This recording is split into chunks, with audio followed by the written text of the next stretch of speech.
નમસ્કાર મિત્રો, વાર્તા સાંભળવા માટે આવ્યા છો? ચાલો વાર્તાની શરૂઆત કરી। મારું નામ એકતા છે। હું રાજકોટની રહેવાસી છું। મારી ઉંમર 17 વર્ષ છે। હું દેખાવમાં એકદમ મસ્ત છું। હું ધોરણ 11ની પરીક્ષા આપીને રાજકોટથી મારા મામાના ઘરે દ્વારકા રહેવા આવી હતી। મામાની છોકરી તે મારાથી 2 વર્ષ નાની, એટલે તેનો મારી સાથે બેનપણી જેવા સંબંધ છે।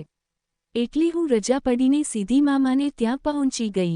મામા મામીનો સ્વભાવ પણ ખૂબ સારો હતો। વેકેશનમાં એકલી હતી એટલે મારી સ્કૂલમાં તમામ વેકેશન મેં તેની સાથે જ વિતાવ્યા છે। આમ તો હું વર્ષોથી મામાને ત્યાં આવતી જતી રહેતી હતી, પણ આ વખતે મને કંઈક નવો જ અનુભવ થયો। મારા મામા એપાર્ટમેન્ટમાં બીજા માળે રહેતા હતા, એટલે મારે અને કાવ્યાને હરવા ફરવા માટે અને કંઈક નાની નાની ખરીદી કરવા માટે લિફ્ટ દ્વારા ઉપર નીચે ઉતરવું પડે, ઉપરાંત રોજ સાંજે એપાર્ટમેન્ટથી નીચે આવેલા ગાર્ડનમાં આંટા મારતા, રાત્રે પાછા જમીને સોડા પીવાની અને આંટા મારવાનું।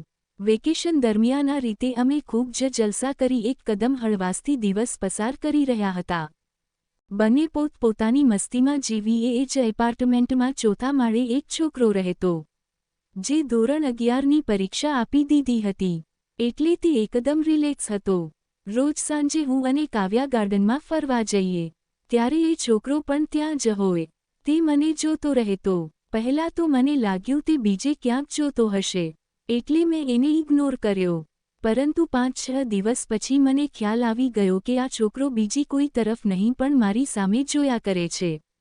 એની સાથે મસ્તી કરવાનું નક્કી કર્યું, એટલે હું પણ તેની સામે જોવા લાગી। જો કે આવું કરતાં મને ખબર ન રહી કે તે છોકરો મને ગમવા લાગ્યો। પછી તો હું એપાર્ટમેન્ટમાં આવતા જતાં જાણે એને જોયા કરતી। મારા મનમાં સતત એવી જ ઈચ્છા રહેતી કે ક્યાંક મળી જાય।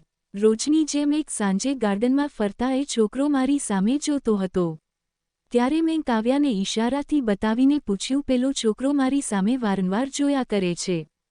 કાવ્યાએ પણ એ જ વાત તરફ ધ્યાન આપવાનું શરૂ કર્યું। આમને આમ 1-2 અઠવાડિયું વીતી ગયું અને અમે એકબીજાને જોઈ અને મલકાતા રહ્યા। તે દરમિયાન મેં કાવ્યાને પૂછી લીધું કે એનું નામ શું છે? મને કીધું કે તેનું નામ જગન છે। તેને હમણાં જ ધોરણ 11ની પરીક્ષા આપી છે। સહજ રીતે અમે બંને પોતાના પ્રત્યે સજાગ બની ગયા હતા અને બંને એકબીજાની સામે જોતા રહેતા હતા। એવામાં એક સમય અમારા બંનેની આંખો મળી ગઈ।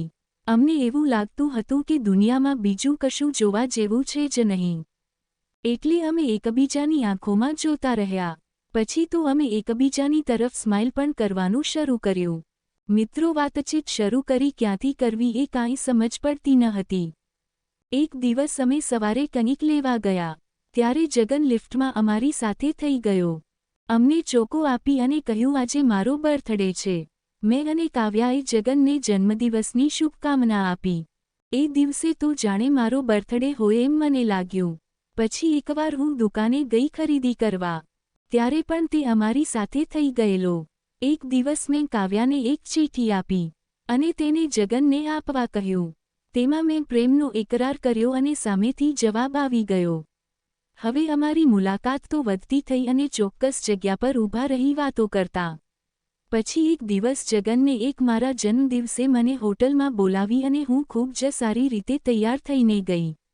તે દિવસ મારા માટે ખૂબ જ યાદગાર હતો।